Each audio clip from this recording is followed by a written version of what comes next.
Hi, we are the Screen Sisters. I am Angela. And I'm Stephanie. We're going to talk about episode 4 and 5. I don't know if we're going to get it all in the same video, but we'll do our best. So, smash cut to the beginning of episode 4 of Hawkeye. Mm-hmm. We have that really awkward sit down. It was kind of like, yeah. It's super weird, awkward sit down, and Kate trying to, insert herself as being Clint's friend / partner / confidant to, get the scoop on the tracksuits and everything else. It also made it very obvious that she's still the kid at the table. Definitely. Yeah. Eleanor's comment about Natasha was quite pointed. Would you not say? Yeah, it was like a mild threat, which is kind of weird because, to us, we're still, unsure of, her motives. Yeah. We don't really know if she's good or if she's bad or if she's helping Jack or she has no idea about Jack. Mm-hmm. So, it was just, a mild threat, and I think it was interesting that, she did, she, asked, she said, "Oh, Clint," and then, it doesn't matter how good you are in the business or whatever, you could still die. Because then she said Natasha Romanoff was good. And that was kind of like a, damn, why would you say that to Clint, who was technically her best friend? Yeah. And she would know because she knows. She knows stuff. She knows. She knows stuff. So I kind of thought that was a little rude. But again, we don't know Eleanor's motives, and we were not going to find out till episode 6. So, I mean, ultimately, I do feel that she does want to protect her daughter. And it's almost kind of scary in the way that I would imagine the length she would go to protect her daughter, right? I thought the way she said everything was the way she said things, it's just plain speak, but the intention is there of whatever she's trying to do. Clint was able to slip out of the house with the sword, so I was glad he was able to get the sword. Mm-hmm. Yeah. I'm always thinking about the beginning of episode 1 where she was, arguing with Armand, and he's like, I have powerful friends too. So I'm just concerned. I mean, I'm just trying to figure out, who has the most powerful friend at the moment. Right. Armand ended up dead. So we all assume it was Jack. We still think Jack. Oh, snap. It might have actually been Eleanor. No, but Eleanor wouldn't have been there, right? She was still at the party when everything went down? Are her whereabouts accounted for? You know what? We actually don't know. We will find out. I didn't like that though, because we still don't know if she's good or not, but that scene made it seem like she doesn't have anyone's best intentions. Especially not even Kate's, because she just wants Kate to It seems like she just wants Kate on a tight leash. Yeah. Definitely. She's hell bent on her working for her. It's not implied in any way that her mother has suggested that she work somewhere else if she's not even going to show up to work like she's supposed to. So yeah, it just seems like she just wants to, get her in the family business if that's really what's going on. Oh yeah, because she can't look at it from another point of view. She has to be in it from, her mother left her something. Right. Like an inheritance. Yeah. Inheritance. Yeah. And then when he left, she immediately made a phone call, and my first guess was that it was Val. Mm-hmm. Is that what you were thinking? Yeah, because here's what I'm thinking, because she was on the phone, we don't know who it was. I mean, at this point, it's either Val or Fisk. Mm-hmm. So, we don't know. I mean, everything is alluding to Fisk, so it may or may not just be Fisk. Yeah, I mean, to be honest, I was initially thinking Val because of, we got that sting at the end of, or that zinger at the end of Black Widow. So I was assuming that's who she called. Mm-hmm. And then after that scene, we cut to Clint talking to Laura, trying to get information and running the Sloan Limited. That since when can Laura run information? Is this brand new?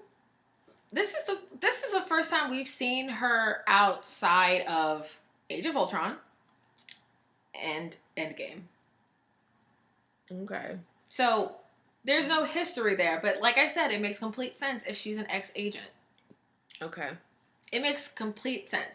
And the fact that she spoke German means that she's maybe was ex-Hydra. You think she's ex-Hydra? And flipped. Because if Hydra infiltrated S.H.I.E.L.D., and that was the whole plot of Winter Soldier, mm-hmm. either she was like S.H.I.E.L.D. being S.H.I.E.L.D. like getting information for the Hydra side, or she was Hydra getting information for the S.H.I.E.L.D. side. And that would still work with her being Bobby Morse too, because remember in the show she was undercover. Mm-hmm. Yeah. Agents of S.H.I.E.L.D. That's still doable, though. I mean, and then of course, they have a relationship in the comics, but I think maybe this is the MCU's way of alluding to the Bobby Morse persona that mm-hmm. maybe Laura had, if Laura's her real name. Mm-hmm. And, we still don't know what's on the watch. I want to know. Or what is the watch. I want to know how Hunter is going to feel about this marriage. As much as I wanted, like, was it Most Wanted? Yeah, Marvel's Most Wanted. I think if it wouldn't have been picked up for like a big series, it could have definitely been like a mini scene, or even how they did Slingshot. Yeah. If they would have even did that with Most Wanted, mm-hmm. I would have watched it, mm-hmm. and it would have been great because Lance Hunter is top tier. Mm-hmm. Yeah. Alrighty. But she does. I'm sorry. What were you saying with her about the watch? She knows about the watch. She knows about the costume, which means we can confirm that she knows about everything he was doing in that suit. Mm-hmm. Well, that's good. They don't have any secrets. Yeah, I mean, it's good marriage stuff. Yeah, good for them. Yeah, good for them. And I think it's interesting. So, where is Jack from? Like, he has an accent, right? Yes. So, what is that? Is that what's Duquesne? Is that French? I don't know. How would I know that? Oh. Or origin of the name Duquesne. According to House of Names, the proud French name Duquesne was formed in Normandy when the French. family resided in Normandy at the town of Quesny or Chenet. Okay. So let's just say he has an accent, and I think that was one of the funny things about when he was using the aphorisms wrong. Oh, yeah. Because usually people from other countries don't get those quotes perfectly right away. Yeah. So either, like, maybe he's, like, sincere and actually not knowing that he's messing everything up. Yeah. Or I actually just heard an aphorism last week or 2 weeks ago for the first time, and it was something like, kick a bush and 4 came running out. Meaning, like, that person is very, like, timid or frightful or... Interesting. Yeah. I'm probably saying it wrong because I think it's an when life gives you lemons. Yeah. Make orange juice. But yeah. Okay. I liked it, but I like that little note of him making or using the aphorisms wrong. Yeah. It's human. And also that scene of when, Kate said, my mother doesn't dance, and then she's like, oh, I beg to differ, and they start dancing together, and then she sees probably her mom look happy. Happy for probably the first time. Maybe. I mean, I'm sure she's had boyfriends before. Yeah, but she seems like the type of person that has had lots of boyfriends. Oh. Rich. Yeah. Has a lot of money. Yeah. There's like, we can go watch a Real Housewives about that right now. All of those women have boyfriends. Yeah. I just thought it was kind of sweet because it looked kind of endearing that they actually liked each other. Yeah, I think it seems like they're genuinely in love with each other. And it seems like it's, even if it might have even been something that started off as an actual partnership and that they were using one another for the benefit of something greater, but I think they actually just fell in love with each other along the way. We get a glimpse of Kate and Clint actually hanging out in that scene, which was really sweet, and them talking and him showing her how to do some flicks. And I tried it, and I hit a door with something, so it was a quarter, I think. I don't know. Flicks. Do some flickety flicks. Love the daiquiri part because it made me really want a daiquiri. Yeah. We watch this show at like 8 in the morning, and it's great. Yeah, and that's definitely going to help Daly's sales going into the Halloween season because everybody's going to be taping dailies to their bodies. Oh, hilarious. Yeah. I didn't think about that. Yeah. That's funny. Okay, and then of course we saw another Thanos is right. Which I didn't even see the first time. Yeah. Yeah, well, I didn't see it at all. My whole thing is like Thanos is right is in purple. How does the world know? Like nobody was there. I just want to know. I want to know. Like it was in purple. Who had photos? I mean, it's the internet exists. People are gonna talk. Who? But people who were there talked. Who? You really think someone in Wakanda talked to someone in America? Well, if they are the war dogs in America, they probably would have spoken to the war dogs. Are there still war dogs after Killmonger? That's a good question. I would say yeah. I would think that there's probably a larger storyline or a larger reason for the war dogs to be planted where they are. Okay. We also see something that was kind of funny with the boomerang arrows when he makes that comment because boomerang arrows exist and are in the comics, and that was funny to me. Also, when she figured out that Clint was actually Ronin. Yeah. She took it better than I thought she would have. Yeah. And she still says, you know, that's in your past. Yeah. And he said, well, the past is now tied to my family. True. So, because he thought they were never coming back. So he was just murdering and slaughtering everybody. Yeah, that's true. And, that's true. You know, he wasn't... And he was fully prepared to die for his sins, really. On Vormir. Yeah, on Vormir. Yeah. And Natasha decided to do that for him. Sorry. Very, very Natasha heavy episode. This one, which made me happy because it's like after Endgame, it was just like Natasha's dead, and no one cared. And I know that was like a big pet peeve with a lot of people. I didn't really think like a funeral or I didn't really think about it in that sense. I thought about it as Natasha died, but like they couldn't stop. Yeah, in the process of what they were doing, and I don't think she would have wanted that either. She wouldn't wanted them to like. She wouldn't want them to stop in the middle of everything to just, you know, to have a funeral for her. She wanted to keep going. Yeah. I definitely do think the scene kind of like, just the scene in Endgame when she died and they all had that big like heart to heart and, you know, Thor was so mentally unstable. He was just like, we have all the stones. We can just go back in time and get her. And then Clint was like, I don't think it works that way just for this particular, for this particular scenario. Well, it's really cool to see the LARPers again. I enjoyed seeing them very much. When did we first see them? Episode 2? I thought it was 1. I think it was episode...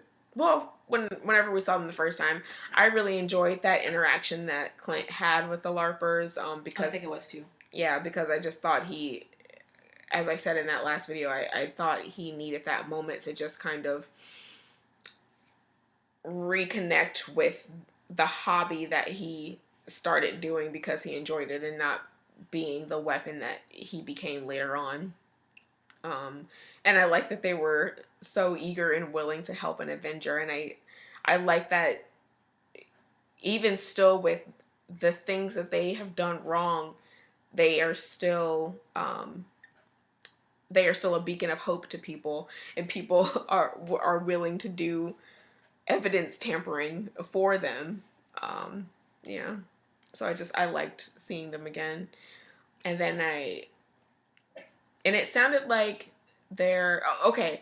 So that moment when Clint came back, and I'll get to the conversation with Kazi in a moment, but when he got back and, he walked into the apartment and the LARPers were there, and it sounded like they had made an arrangement to where they would make suits. They wanted materials to make suits, and then Kate suggested that they make 2 more suits. And to me, I thought that she was suggesting that Clint have the Ronin suit destroyed. Basically, pieces of it will go to these different outfits. Oh, that's what you meant. I did not know what you meant. That's what I was thinking when she said make 2 more, because I'm sure you could use that full costume to make a few more you know, You a little can use piece that here and Ronin there. costume and literally make like lingerie. Yeah. Yeah. Make a few more pieces. But you were saying that it was to make, but you were saying that she was basically asking them to make 2 new costumes for them to fight crime in. Yeah, for them together. Yeah, I was initially thinking she wanted to help Clint destroy the costume. But anyway, that conversation with Clint and Kazi, it made Kazi super sus. What were you saying about, you thought Kazi did it? You think Kazi was Yeah, responsible? I initially thought Kazi helped. I initially thought Kazi was in the suit, in the Ronin suit, period, and like was using it to frame Clint. But we got that flashback of Clint actually, like, you know, doing that stuff. So now I know that Clint was actually in the suit and did take part of it. But I was thinking that if Kazi hasn't really been, you know, gung-ho about catching Ronin to begin with, and, you know, he has to go along with it because Maya's his boss, but him not being gung-ho makes me think like he knows more to the story. And then, of course, he has a conversation with Clint, and he said, you know, she's chasing a ghost, so whatever. And then when... So do you think... It's okay, so... If you're going off the theory that Kazi was the one in the Ronin suit, that was what I thought before, but I don't think that anymore. But were you thinking that he killed her father so that he could take over, but Maya ended up taking over, so he was just kind of like, damn, I'm stuck in second place again? Ooh, spicy. But yeah, okay. I was just thought he was just killing to kill. Okay. All right. Killing to kill. Killing to kill. Yeah. Killing to. But he did survive Ronin's initial attack. When he gets that information about, the tracking for the watch stopped. The tracking stopped. It's still tracking. It's just at one location. Yeah, that's what I'm saying. It stopped moving. The tracking for the watch stopped moving. Yes.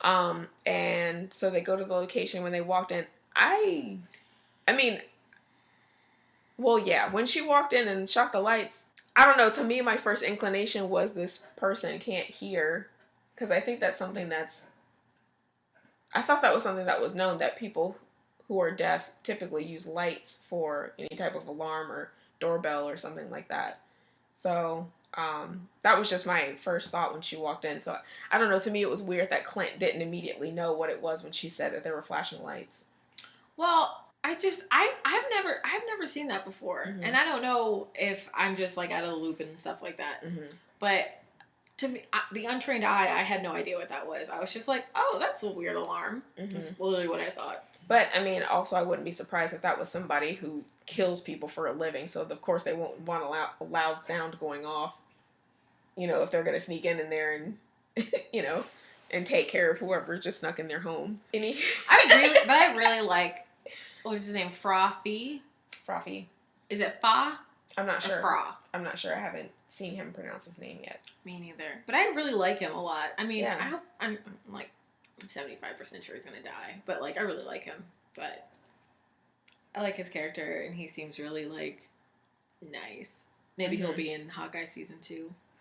Is there gonna be a season 2? I doubt it. I don't know. We don't know. I'm not gonna lie. I was kind of anticipating he was probably gonna perish. There's lots of stuff going on over there at the Feige Studios. True. So, we don't really know what's happening. Anyways, okay, so Maya's apartment. Yeah, Maya's apartment, and then they both get ambushed, and they both think it's Maya, but only Kate is fighting Maya. And we finally make it back over to the roof.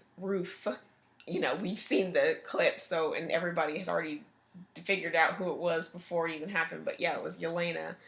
And they started playing this score from Black Widow, I think right from when she was crossing over the zip line when Kate was crossing over the zip line to get to the roof where Clint was fighting Yelena. And then that moment, Yelena was trying to get Kate out of the way, so she attached the zip line to her and tossed her over the side of the building. And Clint dropped everything and ran to go get this girl, and you could already tell, like, he was, like, the breath had left his body. when he looked over the edge, Mm-hmm. half expecting to see another Dead woman, Well, he technically didn't see Natasha's dead body, did he? Could he see it? Wasn't there lots of fog and stuff? I think he saw it.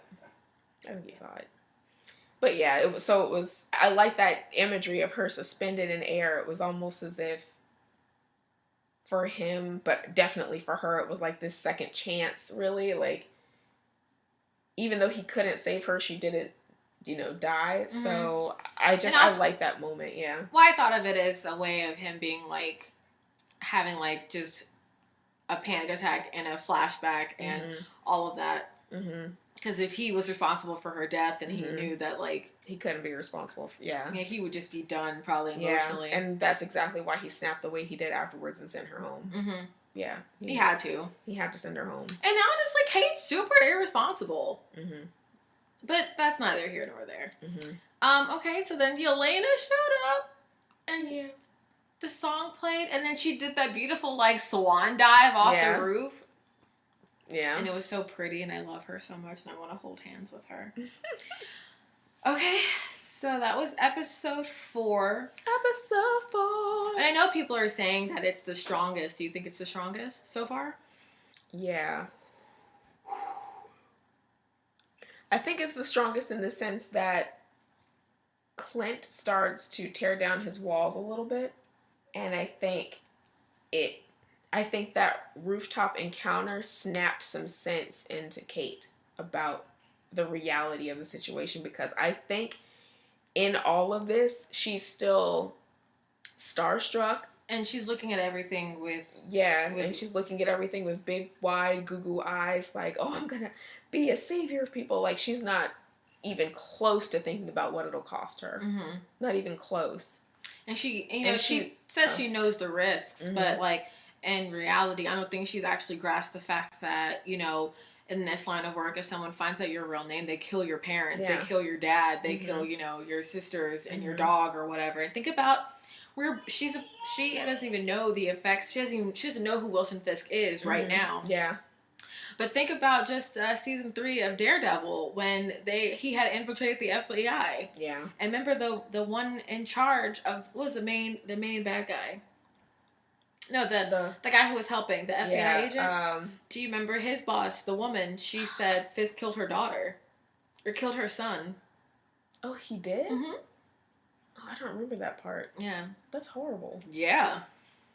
I think this episode was entirely necessary, especially that, that the way it ended.